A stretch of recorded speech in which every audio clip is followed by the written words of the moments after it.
E aí, galera, no meu coração, olha só, eu não estou acreditando, é contabilidade de custos e gerencial nesse super aulão de revisão para quem vai fazer o exame de suficiência 2020.1, a prova online EAD. A gente ainda não sabe como é que vai ser, pelo menos enquanto eu estou gravando esse vídeo a gente não sabe, mas eu trago um aulão para vocês aqui, um aulão de cada matéria, para a gente revisar os pontos mais importantes para levar para o exame, beleza? Seja qual for o exame que você vai fazer. Recadinhos iniciais, por favor, se você não é matriculado no meu curso preparatório online para o exame de suficiência, cogite se matricular no curso e são 100 videoaulas exclusivas, muitos materiais bacanas. Para mais informações do meu curso, é o primeiro link aqui da descrição, beleza? Outros recados, aqui abaixo de mim você está vendo um QR Code. Se você está vendo esse vídeo no seu computador ou na sua TV, você pode aproximar a câmera do seu celular e clicar no link que aparece, você vai ver todos os links que eu tenho organizados para vocês. Site, canal do YouTube, promoções, materiais, tudo. Vai estar tudo aqui nesse QR Code aqui embaixo, tá? E não esquece de me seguir no Instagram. Eu estou na batalha aí para levantar o Instagram, chegar nos 10 mil inscritos lá no Instagram, 10 mil seguidores. Então, não esquece, me segue no Instagram também, beleza? Todos os outros links que eu falar aqui nessa aula, link da revisão, link do material, tudo você encontra na descrição desse vídeo, beleza? Então, vamos lá. E lembrando que a gente responde aqui a prova, responde as questões como se fosse o exame. Então, eu já vou lendo, já vou interpretando, já vou respondendo. Se você já acompanha os vídeos aqui há mais tempo, sabe como é que a gente trabalha. E se você está chegando agora, não conhece bem, quer responder primeiro para depois responder com o meu acompanhamento, quando abrir a questão, você pode pausar, tenta responder e em seguida solta o vídeo para a gente responder junto, beleza? Então vamos lá. Lembrando que você pode também doar no PicPay, doar para ajudar esse canal a se manter, a comprar equipamentos, a melhorar a estrutura, iluminação, microfone, tudo. Você pode doar sempre que quiser por esse QR Code no PicPay, tá? Para ajudar o canal também, mais informações na descrição do vídeo. Então vamos lá, eu trouxe contabilidade de custos, aí assim, a galera gosta muito de contabilidade de custos. Mas eu trouxe muitas questões de cálculo, porque contabilidade de custos também tem muita questão de teoria, pode perguntar muita teoria. E em geral a galera não tem muito problema quando a questão é teoria, mas quando cai o danado dos cálculos, aí o negócio fica mais complicado. Então eu trouxe algumas questões para a gente responder junto, passar alguns macetes e tem uma questãozinha de teoria, acho que tem uma de teoria. Tem, mas acho que 5 são de cálculo, eu acho que é. Não, talvez as 6 sejam de cálculo. Vamos lá.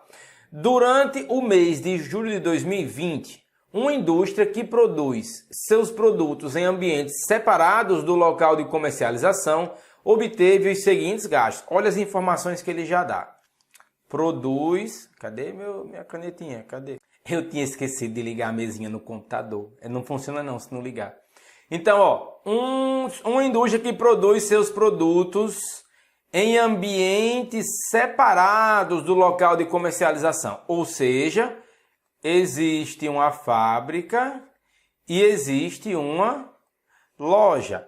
Existe uma fábrica e existe uma loja. A fábrica e uma loja. Separados, né? Aqui na fábrica a gente vai ter custos, aqui na loja a gente só tem despesa. Aquela história, né, que eu já expliquei algumas vezes em outros vídeos aqui. Enquanto você está no processo de produção, você tem custos. Uma vez que o produto está acabado, a partir daqui você só tem despesa, tá? A partir do momento que o produto está acabado, você só tem despesas. Isso na indústria, né? Que a gente está falando de uma indústria. Foram os seguintes: aluguel do prédio, depreciação, energia elétrica da fábrica, mão de obra da produção, matéria-prima consumida e telefone do setor comercial. Informações adicionais do período. Todas as unidades foram iniciadas e concluídas. O que é que significa isso? Todos os produtos são produtos acabados. Então, pelo menos a gente sabe que a questão não é de equivalência de produção.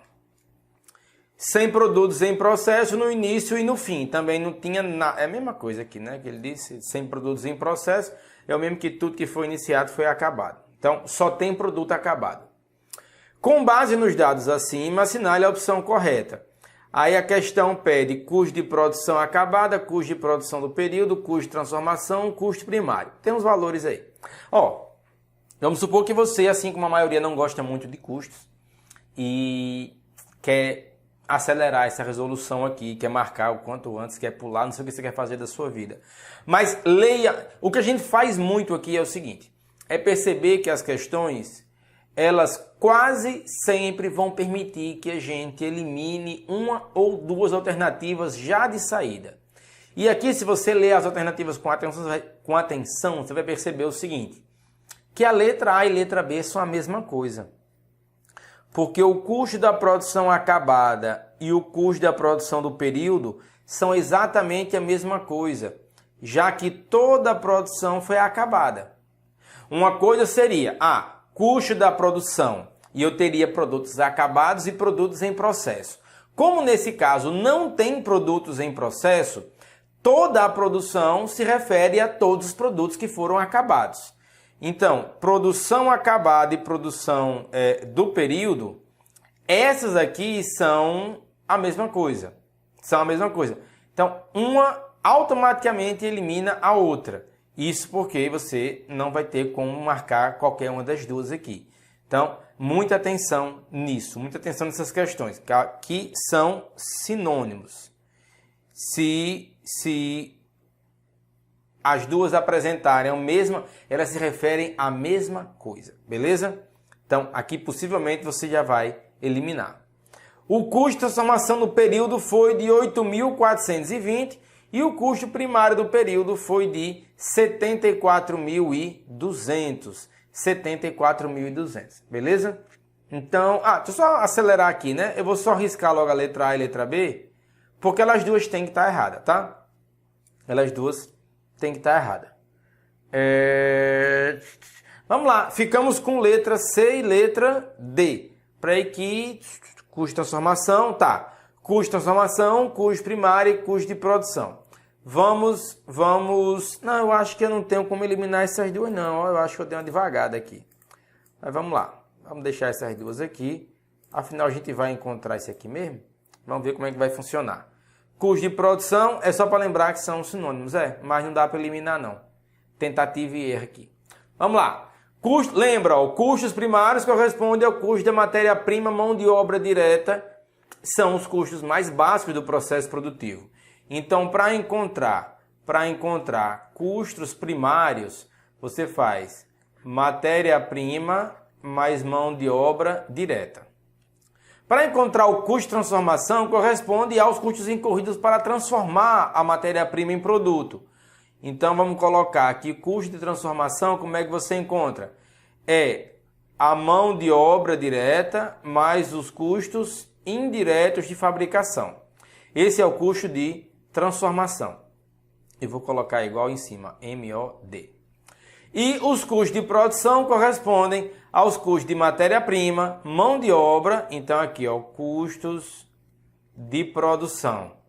É a matéria-prima mais a mão de obra direta mais os custos indiretos. Então, custo primário, matéria-prima com mão de obra. Custo de transformação, mão de obra com custo indireto. E custo de produção é os três. Matéria-prima com mão de obra direta com custos indiretos. Voltando para cá, primeiro que essa questão trouxe mais informações do que a gente precisava, tá? Ela trouxe aluguel do prédio da área de vendas. Isso daqui não tem a ver com a fábrica. Isso daqui não é custo, isso daqui é despesa. A depreciação das máquinas, tá? Depreciação é um custo da fábrica. Energia da fábrica, beleza. Mão de obra direta na produção, beleza. Matéria-prima consumida também vamos utilizar. E telefone do setor comercial, isso aqui também não é custo. Isso daqui é despesa. Então vamos lá. Eu quero encontrar o valor da mão de obra é quanto? Mão de obra direta. 42.400. Qual é o valor da matéria-prima? Aqui, mão de obra direta. Matéria-prima é quanto? 31.800. E os custos indiretos dá o total de quanto? Porque o custo indireto, eu já peguei mão de obra, já peguei matéria-prima. O custo indireto é esses dois. 3.180 com 5.240. Vamos lá. 3.180. Soma aí que eu vou somar aqui também. 5.240. Dá os custos indiretos, 8.420 o total. Então, primeiro vamos calcular custo primário. Custo primário é o quê? Custo primário é mão... Ó, a gente anotou aqui. Custo primário é matéria-prima com mão de obra. Quanto é que dá a matéria-prima com mão de obra? É 31.800, enter 42.400 mais custos primários 74.200. Os custos, aqui eu sei que a gente já achou a resposta, tá? Mas só para a gente continuar, ó. Os custos de transformação. Os custos de transformação é quem? É o custo indireto, ó, custo de transformação. Mão de obra direta com custo indireto. Mão de obra direta com custo indireto. É 42.400 mais 8.420. Os custos de transformação, 50.820. Vou botar 00 aqui também. E os custos de produção é a soma dos três.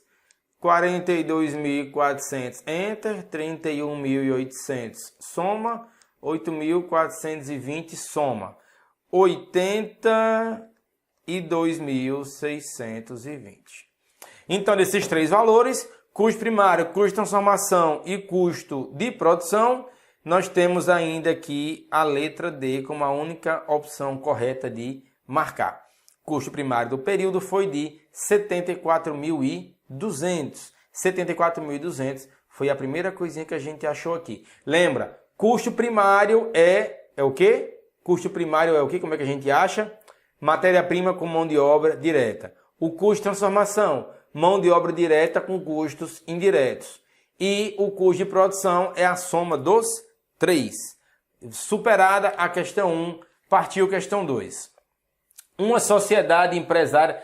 lembrando, ó, se você quiser o material, eu não sei se eu falei isso já, mas o material dessa aula, você encontra no link aqui na descrição, tá? Então, marcamos letra D, vamos partir para o 2. Uma sociedade empresária apresentou no mês de agosto de 2019 os saldos abaixo. Estoque de matéria-prima 18.000 inicial, 13.500 final. Estoque de produtos em elaboração, 9.000 no início, 11.250 no final. Então teve acréscimo de produtos em elaboração. E estoque de produtos acabados, 6.750 no início, 33.750 no final. Vamos a algumas informações adicionais do período. Custos de mão de obra direta, 22.500. Custos indiretos de fabricação, 27.000. Não foram feitas compras de matéria-prima, tá? Isso aqui é importante, então não tem compras. E não houve nenhum registro de perda ou de redução no valor realizado líquido ou de outras perdas no estoque. Beleza. O custo dos produtos vendidos no período foi de... essa questãozinha, aquela questão típica de cálculo. Eu vou até pegar meu material aqui para ficar melhor de acompanhar. Deixa eu colocar aqui, só tomar cuidado para não apertar nenhum botão sem querer. Então vamos lá, nós temos as informações aí, temos tudo que nós precisamos. Ele quer saber o custo dos produtos vendidos no período. Aí você fica, professor, fudeu, como é que... Não tem estoque inicial mais compra, não tem estoque final, porque o que tem aí é estoque de produtos acabados, beleza. Só que teve produção no período, teve custo. Eu tenho que calcular o custo do período, calcular o custo do período, porque eu tenho aqui os custos que foram aplicados no período.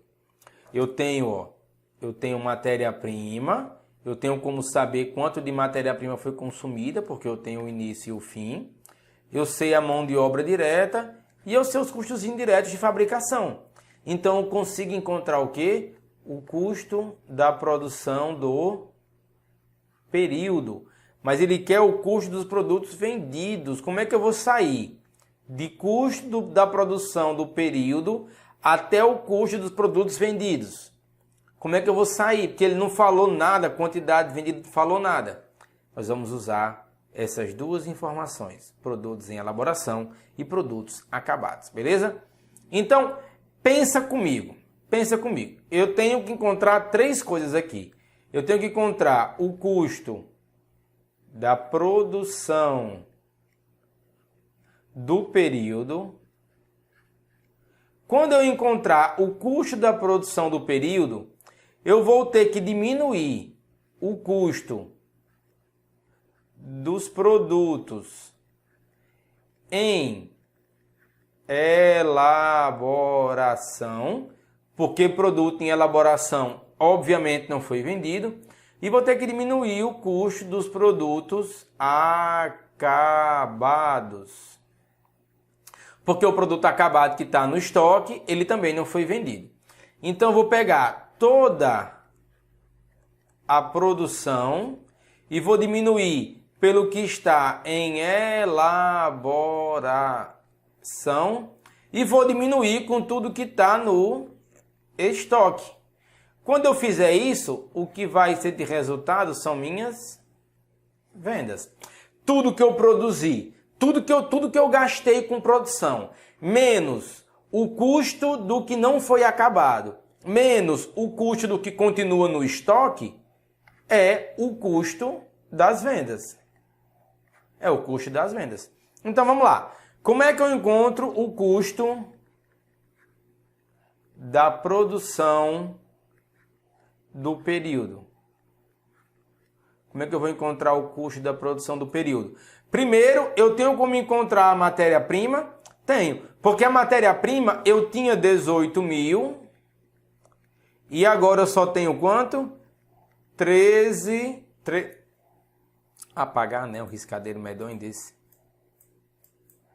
E agora eu tenho quanto? Eu tenho, 13.500. Então, a matéria-prima consumida na produção foi 18 mil menos 13.500. Não, calculadora não, puta que pariu também, né? 18 menos 14 dá 4, mais 500, 4.500. Tá. Só que a questão me dá a mão de obra direta, que é quanto? Mão de obra direta, 22.500. E a questão me dá também os custos indiretos, que é quanto? 27 mil. Nós temos tudo que nós precisamos aqui, só precisa interpretar. Então, olha só, calculadora de novo. Eu estou com minha HP 12C. Lembrando que no aulão de matemática financeira eu vou fazer com HP 12C, porque pode usar no exame de suficiência. Se a sua versão é a versão online do exame de suficiência, você vai poder usar até a calculadora no seu celular, tá? Então, 4.500, desde que você não pesquise para colar. Colar na prova não pode, mas pode usar. Você vai poder usar o celular. Eu entendo como admissível você usar a HP 12C no seu celular, caso você não tenha. Coisa que no exame presencial você não poderia fazer. Então, 4.500, Enter. Aí na aula de matemática financeira eu ensino a usar HP, dou umas dicas de configuração. E também no curso, tem um curso de matemática financeira na calculadora HP 12C no meu site. Links na descrição. 4.500, Enter, 22.500, mais 27 mil, mais. O custo da produção no período, foi de 54 mil. Esse foi todo o custo que eu tive no período. Aí, seria correto dizer que esse custo que eu produzi foi todo o meu custo das mercadorias vendidas? Tem uma opção aqui para marcar esse? Não, nem tem. 54 mil é todo o custo que eu tive. Só que parte desse custo eu vendi, parte desse custo está lá nos produtos em elaboração e parte desse custo está no estoque. Então vamos lá. Como é que eu encontro o custo dos produtos em elaboração? Como é que eu vou encontrar? É fácil. É o estoque inicial menos o estoque final de elaboração. O estoque inicial em elaboração tinha quanto? 9 mil. O estoque final em elaboração é quanto? 11.250. Então, quanto desse custo aqui, acabou ficando enganchado nos produtos em elaboração? Qual é a diferença aqui? Eu tinha 9, agora tenho 11.250, significa dizer que ficou 2.250 preso aqui. Então, desse total, eu já vou ter que subtrair isso daqui. Beleza. E agora tem que ver o custo dos produtos acabados, que é o mesmo que o nosso estoque. O estoque de mercadorias para venda, né? De produtos para venda. Mesma coisa, o estoque inicial era quanto? 6.750. E o estoque final agora é 33.750. Essa diferença dá quanto? 6.000, de 6 para 33, 27 mil. Então, olha só, de todo o custo da produção de 54 mil, uma parte ficou presa aqui nos produtos em elaboração. Como é que eu sei? Porque o saldo subiu. E outra parte ficou presa aqui nos produtos acabados. Como é que eu sei? Porque o saldo também sumiu. Do estoque inicial para o estoque final, subiu. Então, eu tenho que subtrair esse e tenho que subtrair esse também. Na hora que eu subtrair os dois, olha o que vai acontecer. Eu vou fazer aqui 54 mil, 2.250 menos, tirei a parte que era dos produtos em elaboração. 27 mil menos, tirei a parte dos produtos acabados. Ficou 24.750.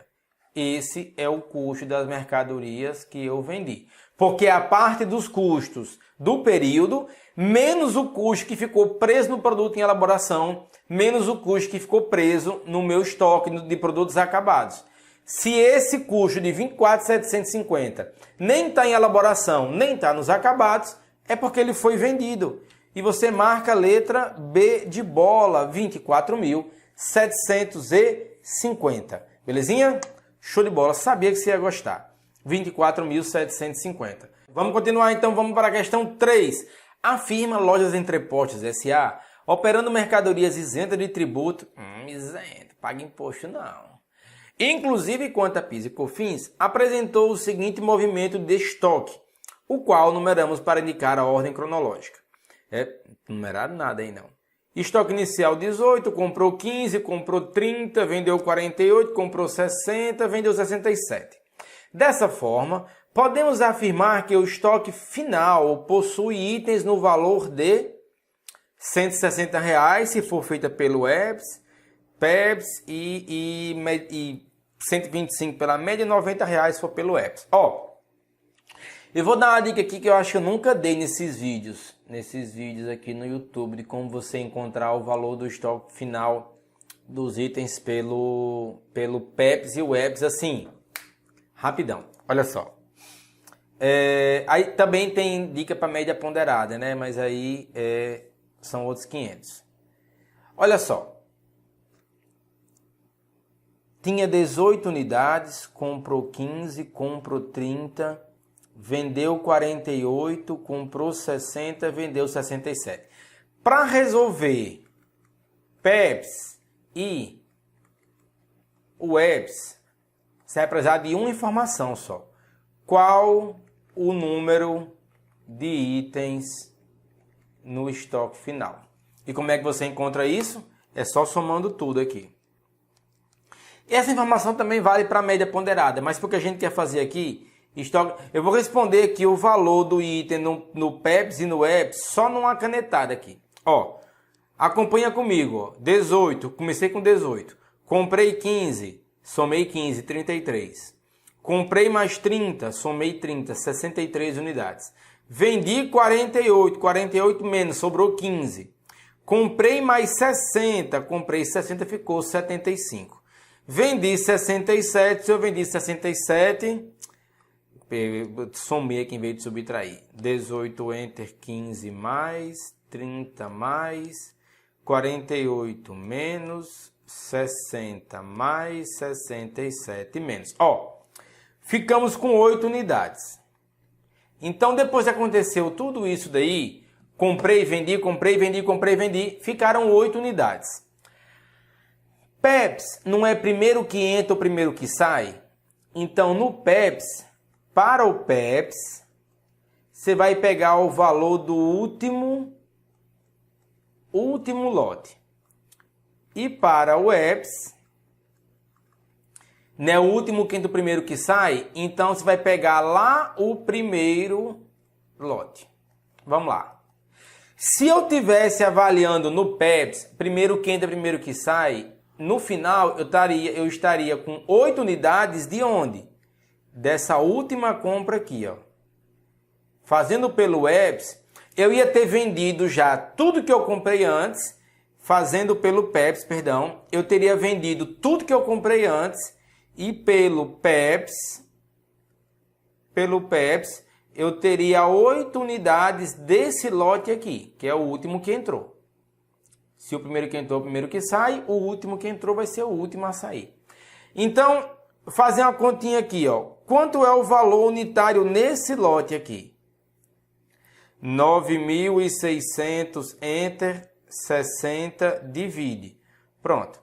Pelo PEPS, 8 unidades, cada uma vale 160, que é o valor desse lote aqui. Já pelo EPS, como eu estaria vendendo tudo que entrou por último, pelo EPS, o que restaria no meu estoque seriam 8 unidades daqui. No EPS, porque eu teria vendido tudo isso, só restariam 8 unidades daqui. E quanto é que vale a unidade daqui? A unidade daqui vale esse valor dividido por essa unidade. 1.620, enter, 18, divide. R$90. Então, pelo EPS, o estoque final pelo PEPS é R$160 por unidade, 8 unidades. O estoque final falei o EPS, né? O estoque final pelo PEPS é 8 unidades de R$160. Pelo EPS, 8 unidades que vale cada uma R$90. Isso responde essa questão já? 160 unidades, 160 se for pelo EPS, não. Letra A está errada. 150 se for pelo PEPS, não, está errada. Essa daqui eu não fiz. Letra D, 90 se for pelo EPS. Está aqui a resposta. A resposta é essa. Ah, professor, peraí, não, mas e se tivesse dado mais do que o estoque? Aí você pegaria o segundo lote, mas geralmente não dá. Geralmente só fica um lote. Aí aqui, ó, pelo PEPS, eu vendi tudo, só sobrou o último lote. E no último lote, que é esse aqui, as mercadorias valem cada uma 160, que é a divisão do valor pela quantidade. E pelo UEPS, eu só ficaria com o estoque lá do início, que todo o resto eu já vendi. Porque eu só fiquei com 8 unidades. E o lote aqui é maior do que 8. E aqui o lote vale quanto na unidade? 90, porque é o valor disso aqui dividido pela quantidade de unidades. Então assim, professor, e fazer o quadro? Você, iluminada, não está mais na faculdade. Você está no exame de suficiência. Aqui requer que você apresente certa habilidade, certo conhecimento, entender que você não precisa construir o meio do caminho para chegar no final. Pelo menos aqui não precisava. Pela média, para fazer pela média, vamos fazer que eu vou fazer pela média. Quanto é que ficava aqui? Preço médio. Eu sei que a gente já achou a resposta, mas vamos fazer pelo preço médio aqui. Eu comecei com 18 unidades. 18 unidades, o valor do lote é quanto? 1.620. 18 de 1.620, eu acho que já fiz essa conta. O valor unitário é... Então aqui, beleza. R$90. Olha, aqui é unidades. Aqui é valor unitário. E aqui é valor total. Vamos lá, continuando. Comprei 15 unidades. Comprei 15 unidades, eu tinha 18, agora tenho 33.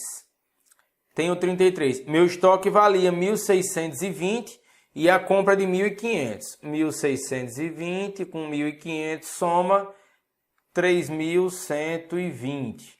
E isso eu tenho que dividir para quem? Para 33 unidades. Quanto é que ficou o meu estoque? Meu estoque ficou mais caro. R$ 94,55. Aconteceu o que agora? Eu comprei mais 30 unidades. Tinha 33, fiquei agora com 63. E o total do meu estoque era 3.120. Agora é 3.120 mais quanto? 4.500, que é o valor da compra. Soma, meu estoque agora vale 7.620. 7.620 e eu tenho que dividir isso para 63 unidades agora. O estoque deu uma subida boa o preço, viu? 120 unidades e 95 centavos. Aí agora, aconteceu o quê? Eu vendi 48. 63 unidades que eu tinha, menos 48, ficaram só 15 unidades. O valor da unidade aqui não muda, 120,95, 120,95 vezes, meu estoque agora vale 1.814,25. Aqui a gente está trabalhando com arredondamento já, então acontece. Comprei mais 60 unidades, agora eu tinha 15, com mais 60 tenho 75. O meu estoque vai ter um incremento de quanto?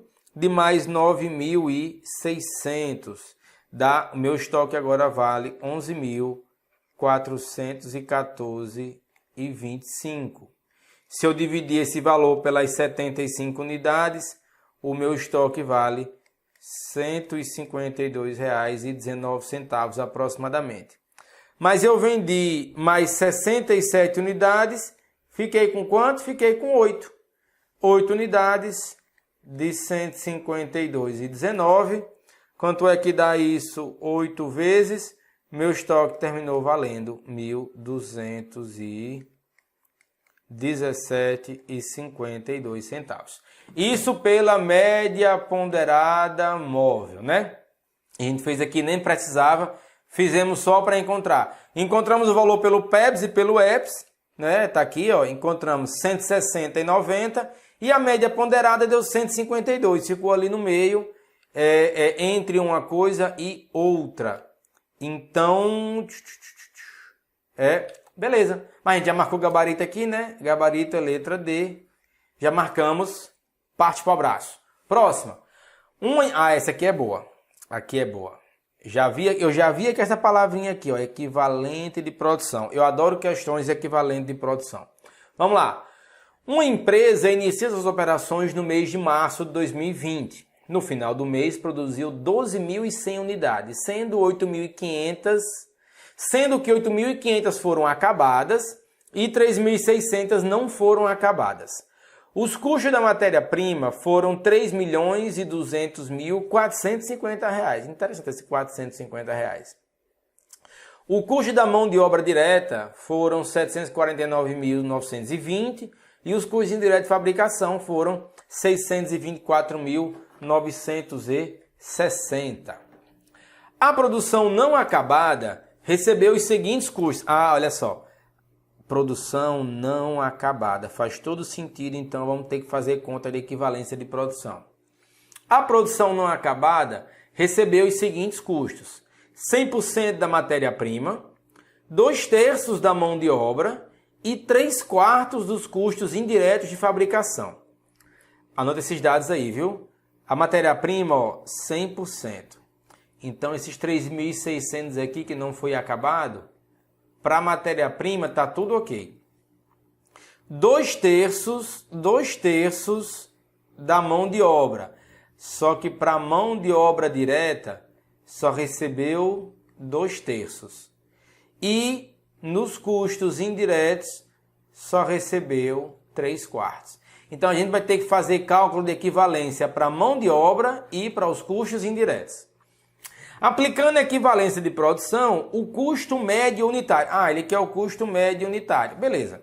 A gente vai encontrar o custo médio unitário considerando 8.500 unidades como acabadas e 3.600 unidades como acabadas no que diz respeito à matéria-prima, já que ela recebeu 100% da matéria-prima, E como não acabado, aí sim fazendo equivalência para a mão de obra direta e para os custos indiretos de fabricação.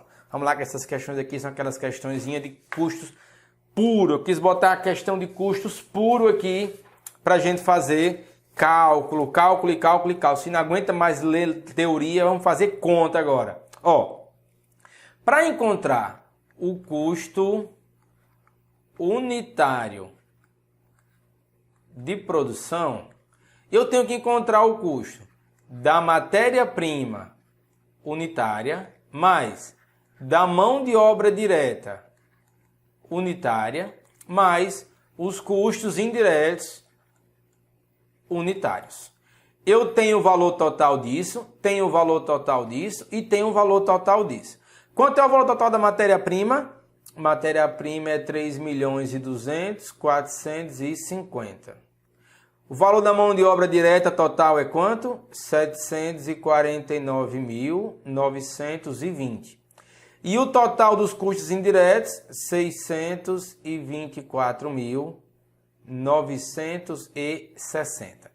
Eu tenho os valores totais. Para achar os valores unitários, eu tenho que simplesmente dividir pela quantidade de unidades produzidas. Ocorre que na matéria-prima, somente na matéria-prima, aqui eu posso considerar as 12.100 unidades. Por quê? Porque a questão diz que a produção não acabada recebeu 100% da matéria-prima. Então aqui eu posso considerar os 8.500 acabados, mais os 3.600 não acabados, certo? Aqui fica como então? Eu fico com 3.200.450 dividido por 12.100. Como é que fica então a mão de obra, a matéria-prima unitária?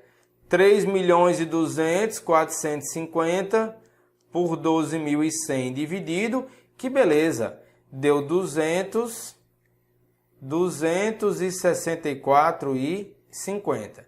Isso é a matéria-prima por unidade. Já encontramos a primeira parte aqui da nossa questão, matéria-prima unitária. Agora, para calcular a mão de obra direta unitária, eu vou considerar o quê? Os 8.500 acabados, mais quanto? Na mão de obra, como é que foi a consideração nos produtos não acabados?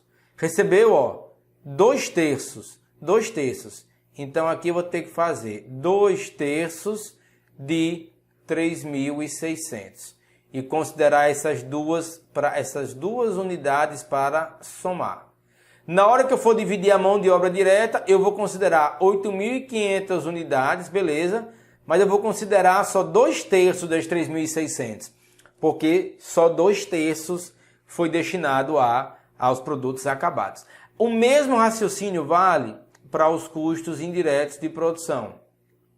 Eu vou considerar as 8.500 unidades acabadas, mas na hora de dividir, considerar as quantidades para os não acabados, eu tenho que fazer como 3/4 de 3.600. Então aqui ficamos como? Quanto é que é 2/3 de 3.600? É 2 vezes esse valor, né? Divide por 3. Eu fico com 8.400 unidades, mais quanto é que dá isso aqui? Quanto é que dá isso aqui? 2/3. Você pode dividir também, ó. 3.600 por 3 dá 1.200. Com 2 dá 2.400. Então, por equivalência de produção, aqui eu vou considerar 10.800 unidades. Na hora de ratear a mão de obra direta, eu vou ratear para 10.800 unidades, porque é 8.500 unidades acabadas com 2/3 das não acabadas. Professor, eu lembro que tem um negócio de porcentagem. É a mesma coisa aqui, de dizer que 3.600 unidades estão acabadas 66%, é a mesma coisa. Mas aqui a questão se torna um pouco mais complexa, porque ela trouxe frações, trouxe um pouquinho diferente, para tentar confundir sua cabeça, mas não se confunda. E aqui para custos indiretos, mesma coisa. Eu vou ficar com as 8.400, não, peraí, é 8.500. Agora que eu vi que eu tinha feito uma soma errada aqui. Então aqui dá 10.900. Dá 10.000. Deixa eu apagar isso aqui. Olha que coisa. É daquele tipo de questão que eu ia ter que corrigir depois por conta de um vacilo. Já aconteceu aqui, né? Você que acompanha o canal há mais tempo, vê que de vez em quando isso acontece. Então aqui é 8.500 mais 2.400. É isso, né? 8.500. Isso. Mais 2.400 dá 10.900 unidades. Beleza. Para você que gritou aí da sua casa, eu escutei, tá? Eu escutei e tem que corrigir aqui também. Não é 8.400, é 8.500 unidades. 8.500 unidades, mais quanto é que dá 3/4 de 3.600? 3/4 de 3.600 dá 2.700. Professor, como é que você faz essas contas rápidas? Ó, 36 dividido por 4 dá quanto? Dá 9, não é isso? Então aqui é 900. 3 vezes 900, 3 vezes 9, 27, 2.700. Também por equivalência de produção, aqui então eu vou considerar, aqui está em unidades. 8.500 com 2.700 dá 8.000 com 2.000, 10, 11.200 unidades. Pronto. A parte difícil da questão foi superada. A parte complexa da questão era essa, era encontrar as equivalências de produção para os produtos não acabados. 2/3 de 3.600, 3/4 de 3.600, para somar com as unidades acabadas e agora fazer o seguinte, ó. Eu vou pegar a mão de obra direta e vou dividir pelo valor em unidades encontrado por equivalência. Para encontrar o quê? Dá quanto aqui? 749.920, enter, 10.900. Divide, aqui ficou 68,80 de mão de obra direta unitária, que eu encontrei por equivalência de produção. E agora que a equivalência de produção para o custo indireto é 11.200. Então eu faço 624.960 dividido por 11.200 dá 55,80 de quê? De custos indiretos unitários, também encontrado por equivalência de produção. Como eu tenho agora mão de obra unitária, matéria-prima unitária, mão de obra unitária e custo indireto unitário, eu posso somar para encontrar quem? O custo unitário de produção.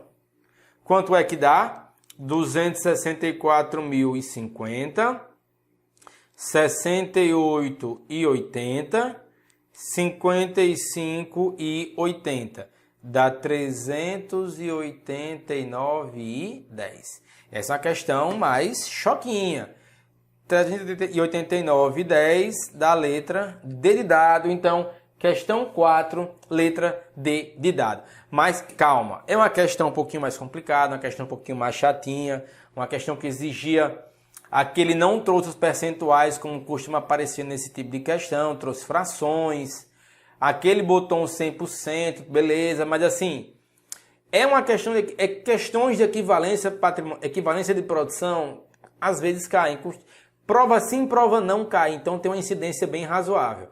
E é o tipo de questão que derruba muita gente, demora um pouquinho de tempo para responder, mas não são questões difíceis, são questões só de olhar onde é que você vai aplicar a equivalência ou não. Na matéria-prima nós não aplicamos porque a matéria-prima já tinha ido o quê?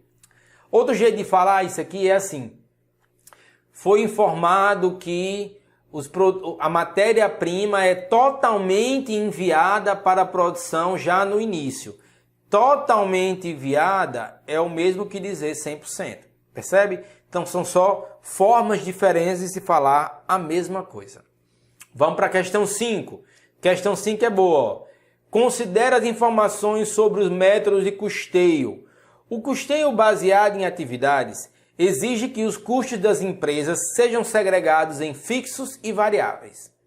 O custeio variável não é aceito nem pela auditoria independente, nem pelo fisco, para fins de divulgação de balanços a usuários externos da contabilidade. 3.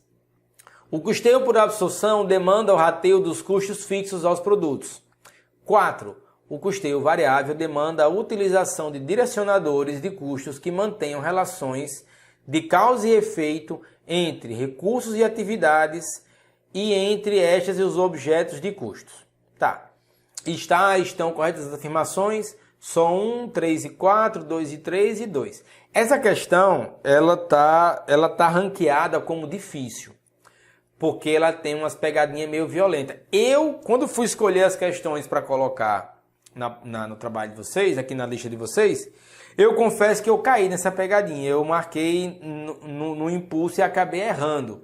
Antes de eu passar para os comentários, você pode pausar o vídeo e tentar ler de novo e marcar. E vamos ver o que acontece, tá? Se não, já vamos seguir. Trouxe aqui então as 4 alternativas. O custeio, aí assim, aqui a questão de testes conhecimentos em relação a custeio por absorção versus custeio variável versus custeio ABC, ou custeio baseado em atividades. Que caiu uma questãozinha muito boa na última prova, inclusive está lá na lista de questões respondidas do exame de suficiência 2019.2, uma questão de custeio baseado em atividade muito boa que caiu no último exame. E no curso também eu faço umas questões muito legais de custeio baseado em atividade. Então olha só, ele quer que você saiba diferenciar esses 3. Lembrando que o custeio por absorção é aquele que considera todos os custos na hora de fazer a segregação entre os produtos.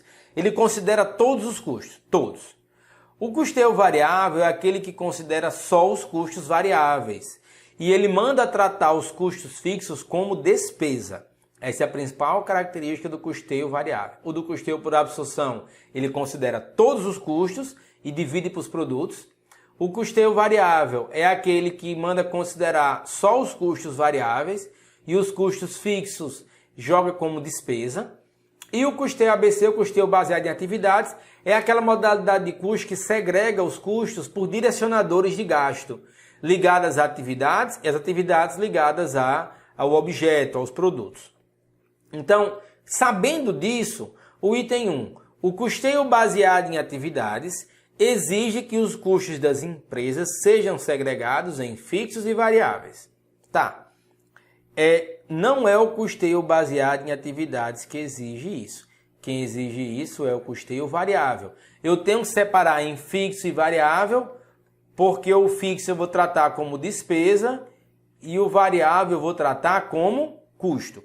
Então, um está errado. Não é o custeio baseado em atividades que exige isso.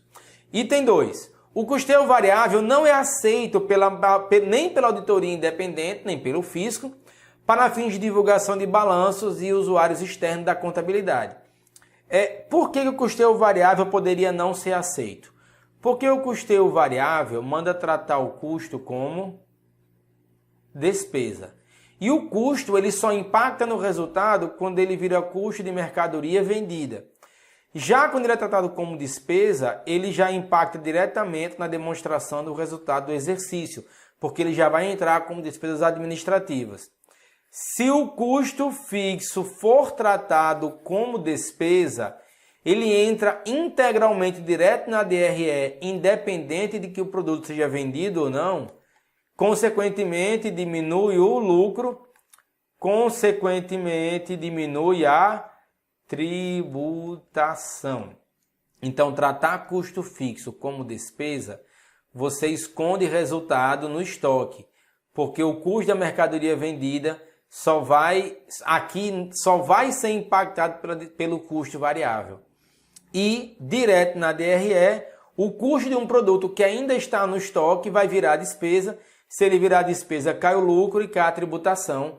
Então, o custo variável não é aceito. Essa daqui está verdadeira. Ela é verdadeira. O item 2 é verdade. O item 3. O custeio por absorção demanda o rateio de custos fixos aos produtos. Essa daqui eu acho que é a pegadinha da questão, uma das pegadinhas principais da questão. Porque o custeio por absorção demanda o rateio de custo, não é custo fixo, é custo indireto. Falou de rateio, pô. Quem é rateado é custo indireto. Então essa daqui está errada. O custeio por absorção demanda rateio de custos indiretos, não os custos fixos. O custo fixo entra todo, ele é custo fixo, ele é considerado no custeio por absorção. E o custeio variável demanda a utilização de direcionadores de custo que mantenham relação entre os recursos e atividades e entre eles e o objetivo do custo. Eu acho que aqui está claro que não é custeio variável, aqui é custeio baseado em atividades. Então isso daqui está errado, então só o item 2 está correto. E se só o item 2 está correto, você marca a letra D de dado, só 2 apenas está correto. Belezinha? Vamos seguir para a última questão. Eita, questãozinha de ponto de equilíbrio. Questãozinha boa de ponto de equilíbrio. Então é o seguinte. Uma indústria apresentou lembra, não esquece. Se você está estudando para o exame de suficiência, cogita muito se matricular no meu curso preparatório para o exame de suficiência. O link está na descrição desse vídeo. Ou então o link pode estar mais fácil se você apontar a câmera do seu celular para esse QR Code que está aparecendo aqui embaixo, tá? Ou direto no meu site, que é esse que está aparecendo aqui embaixo, ou direto no site da procontabilcursos.com.br. Belezinha? Cogita se matricular. E não esquece, pelo menos uma coisa não esquece. Não sai do vídeo antes de curtir e antes de se inscrever no canal e acionar as notificações. Muitos materiais bacanas aqui no canal para exame de suficiência e concursos públicos. Beleza? Então olha só. Uma indústria apresentou os seguintes dados de produção em determinado período. Custos fixos totais 1.800.000, depreciação 180.000. E esse valor já está incluso nos custos fixos, então essa depreciação já está aqui dentro. Custos, e o que ele deu para a gente? Você vai entender. Custos variáveis totais 2.700.000, produção acabada e vendida 3.600 unidades. Considerando que o preço de venda por unidade do produto é de 1.200, caro o produto, viu? É correto afirmar que ponto de equilíbrio financeiro é 3.600 unidades, a margem de segurança é 1.620.000, a margem de contribuição unitária é de R$ 440, o ponto de equilíbrio contábil é 2.500 unidades. Vamos lá? Primeiro, o que é margem? Aqui eu acho que dos pontos, talvez você só não tenha muito hábito, aqui eu estou supondo, tá? Essa margem de segurança aqui. Eu vou só fazer um comentário antecipado sobre ela. Margem de segurança é tudo aquilo que você está vendendo acima do ponto de equilíbrio contábil, porque são 3 pontos de equilíbrio, né? O mais famoso é o contábil, tem o financeiro, que manda desconsiderar despesas que não geram desembolso, exemplo, depreciação, e aqui tem uma questão que fala de ponto de equilíbrio financeiro, então faz todo sentido ter depreciação. E tem um outro que é o ponto de equilíbrio econômico, que leva em consideração o custo de oportunidade, ou então a margem de lucro desejada. Mas a questão não trabalha sobre essa. Então a gente vai ver ponto de equilíbrio contábil e vamos ver ponto de equilíbrio financeiro, tá? Claro, margem de contribuição, temos que começar por ela. Então, a primeira coisa a ser verificada é essa daqui. É margem de contribuição unitária. Por quê? Finalmente a gente tem que ver logo ela. Como é que eu encontro a margem de contribuição? A margem de contribuição é preço de venda menos custos fixos. Margem de contribuição é o preço de... Oh, perdão. Dei uma travariada aqui. Borracha. A margem de contribuição é o preço de venda menos os custos, menos... Cadê a canetinha? Foi para onde? Menos os custos variáveis. Porque a margem de contribuição é justamente a parte do valor que vai ajudar a pagar os custos fixos.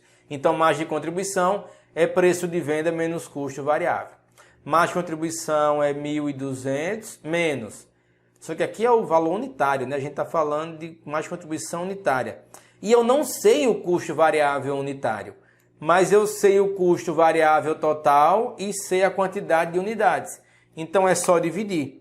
2.700.000 entre 3.600 dividido. O custo variável unitário é R$ 750. Mais uma vez, tirei esse valor de onde? Eu tirei do custo variável total dividido pela produção acabada e vendida, por toda a produção. 2.700.000 dividido por 3.600 dá custo variável unitário de R$ 750.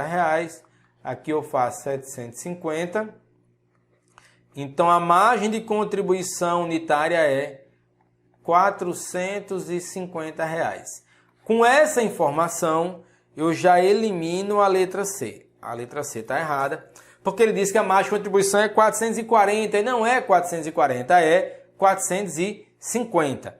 Vamos precisar de um pouquinho mais de espaço agora para encontrar o ponto de equilíbrio, mas lembra que a margem de contribuição unitária é 450. Tá com sua lista aí, que eu estou com a minha aqui, vai precisar para olhar. Deixa eu olhar, ficar olhando para ela aqui. Então vamos lá. Lembra, margem de contribuição unitária é 450. Vamos precisar dela. A gente já descartou quem? Já descartou a letra C. A margem de contribuição não é 440. Vamos tentar achar uma por uma aí, né? Porque agora é o mais fácil achar. Vamos achar o ponto de equilíbrio. O ponto de equilíbrio contábil. Ponto de equilíbrio contábil é fácil. É o custo fixo dividido pela margem de contribuição. Quanto é que dá o ponto de equilíbrio contábil, então? Dá 1.800.000. 1.800.000 dividido por 450. Olha, o ponto de equilíbrio contábil é de 4.000 unidades. Se o ponto de equilíbrio contábil é de 4.000 unidades, a letra D também está errada, porque a letra D fala que é 2.500. E automaticamente eu quero que você descarte a letra D e a letra B. As duas têm que estar erradas. Sabe por quê? Porque a letra B fala em margem de segurança.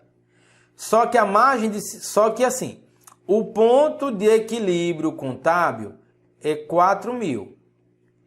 E eu estou vendendo quanto? A questão fala que eu estou vendendo quanto? Qual foi a quantidade vendida, produzida e vendida?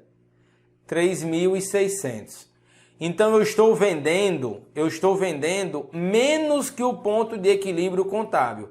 Então é impossível que exista margem de segurança. Porque margem de segurança é tudo aquilo que eu estou vendendo acima do ponto de equilíbrio. Margem de segurança é tudo aquilo que eu estou vendendo acima do ponto de equilíbrio. Sendo assim, eu estou vendendo 3.600, estou vendendo menos que o ponto de equilíbrio contábil, então não há do que se falar em margem de segurança. Então só sobrou a letra A para ser o gabarito, mas vamos conferir. Ponto de equilíbrio financeiro é o custo fixo menos a depreciação dividido pela margem de contribuição. É 1.800.000 menos 180.000 dividido por 450. Quanto é que dá? 1.800.000 entre 180.000 menos 450 divide, exato, ponto de equilíbrio financeiro dá R$ 3.600. 3.600 reais não, 3.600 unidades, que é ponto de equilíbrio. E aqui então você marca, cadê o cursor? Marca letra A, lá de amor, B de baixinho, C de coração. Marca a letra A e parte para o abraço, beleza? Galerinha, desde já desejo boa prova para vocês. Espero que vocês tenham gostado dessas questões de custo que eu separei. Desse nosso aulão de revisão de contabilidade e custo. Muita conta, muita conta. Vou ficando por aqui. Até mais, bons estudos. Lembra, links importantes na descrição. Acesse o meu site para conhecer, me segue no Instagram. QR Code aqui embaixo tem tudo organizado, os links para vocês acessarem o que está rolando no momento. E naquele QR Code lá em cima para você fazer uma doação no PicPay, beleza? Valeu, galera, tudo de bom e até mais.